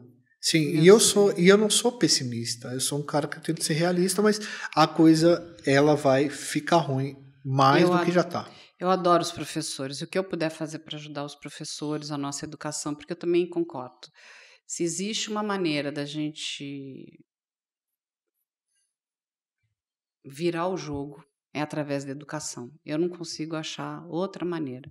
Então, se a gente não tiver investimento, seriedade, políticas públicas que sejam decentes, a gente não vai virar esse jogo. Não todo o problema, para mim, passa pela educação. Mas assim, também tem um discurso da galera que fala assim, professor. Só que daí, o professor, ele tá dando aula, chega o pai do aluno, xinga o professor. É um absurdo isso. Chega o pai do aluno, pede para mudar a nota de professor, o diretor muitas vezes Isso chega e fala assim, muda a nota. Entendeu? Por exemplo, o aluno é muito mal educado com o professor, xinga o professor. Isso é outro absurdo. O pai chega lá, não repreende. Então, assim, é muito bonito quando você chega com o microfone para a pessoa e perguntar o que você acha que muda o Brasil é educação. Mas o que você está fazendo para o professor, que é a síntese da educação? Isso que foi transformada a sala de aula, essa falta de respeito em relação aos professores, que são os nossos educadores, é muito triste. E isso também precisa mudar. Essa coisa, eu preciso passar o aluno de qualquer jeito, porque, né?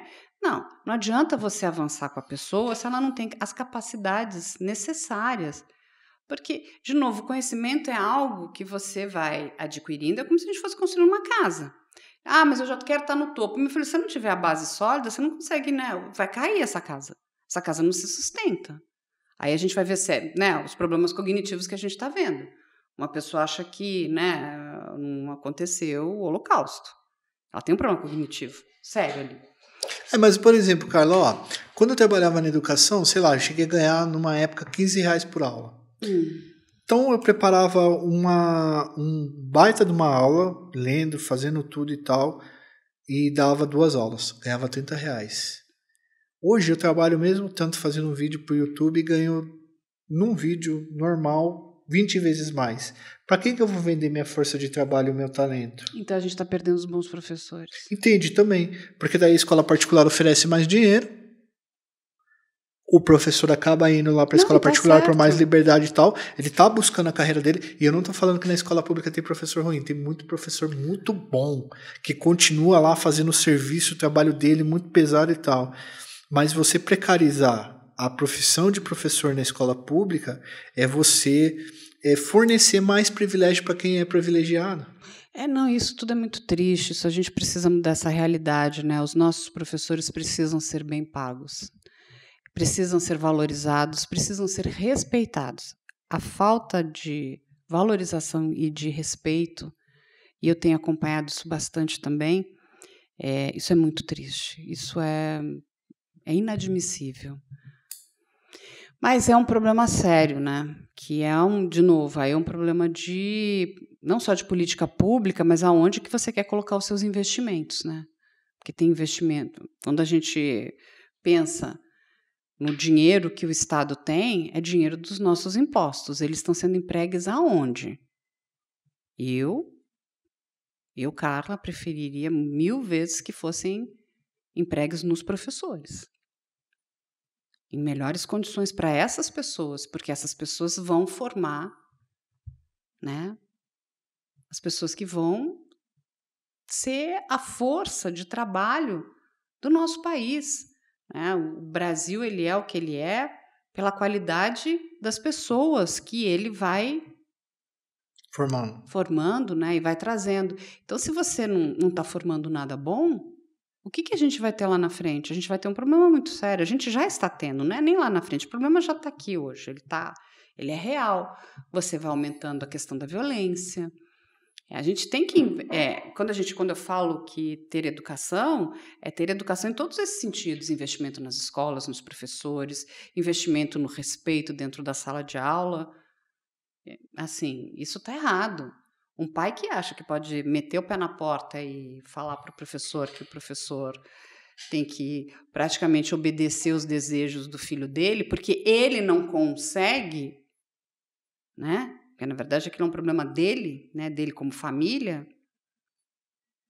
trazer aquilo que o filho quer, então ele acha que o professor tem que fornecer, né? Então, passa a mão na cabeça, porque eu não quero ter problema dentro da minha casa. Não, querido, você tem um problema. E aquela tal história, não adianta.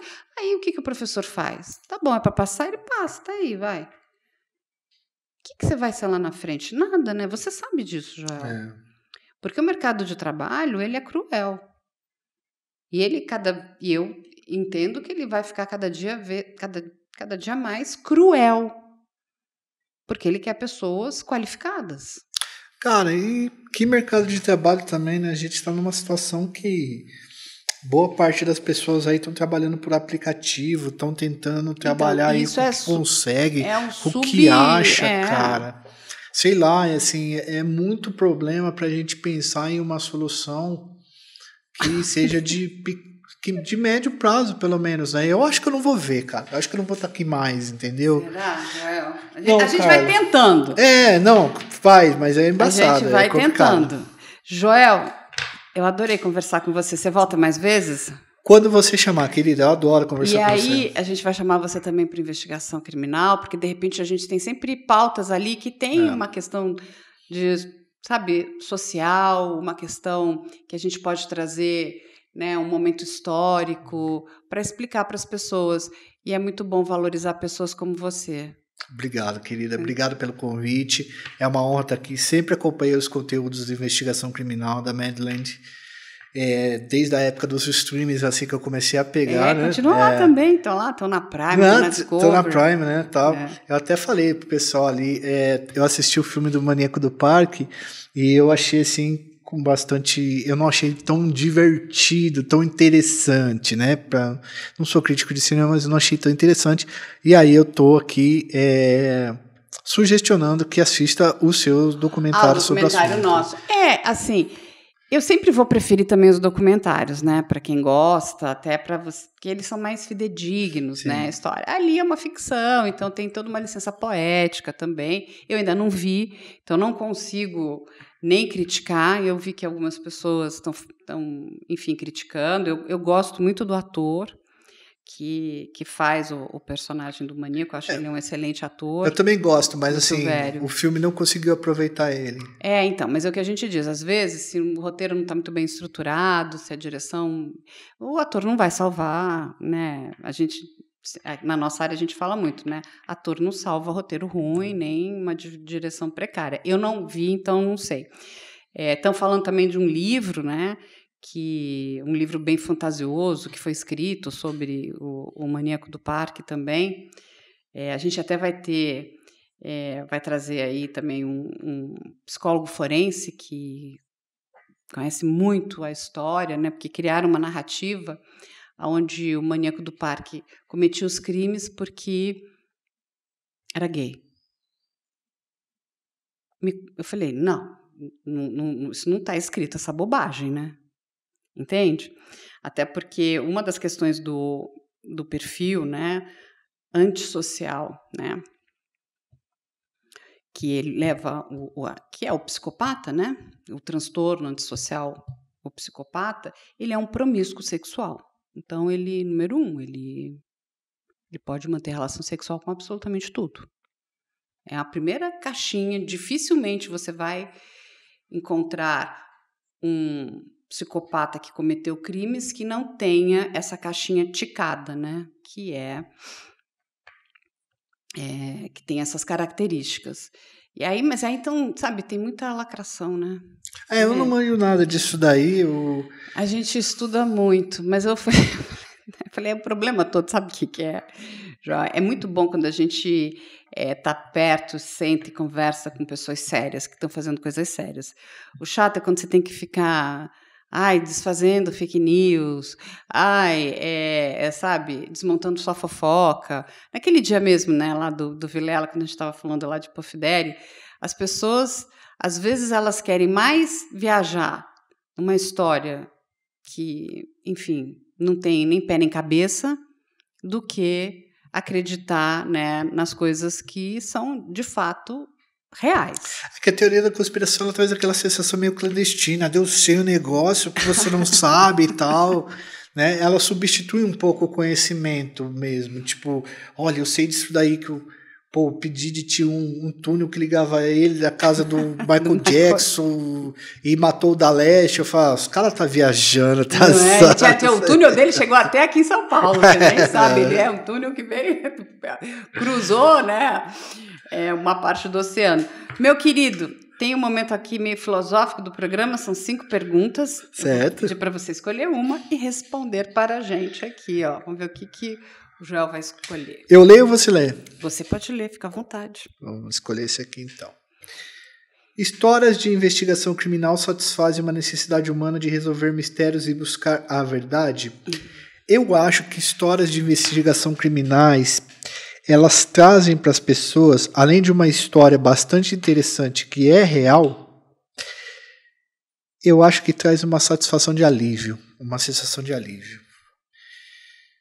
A gente guarda tanta pulsão de morte, certas pulsões dentro da gente, que ver uma pessoa cometendo um crime e ela sendo descoberta por conta desse crime que aconteceu, nos traz um alívio da gente não estar na pele dessa pessoa. É, verdade. Agora, a investigação criminal é algo muito legal. Eu acho que as pessoas nascem descobrindo coisas e ao longo da vida ela vai descobrindo coisas com determinadas investigações.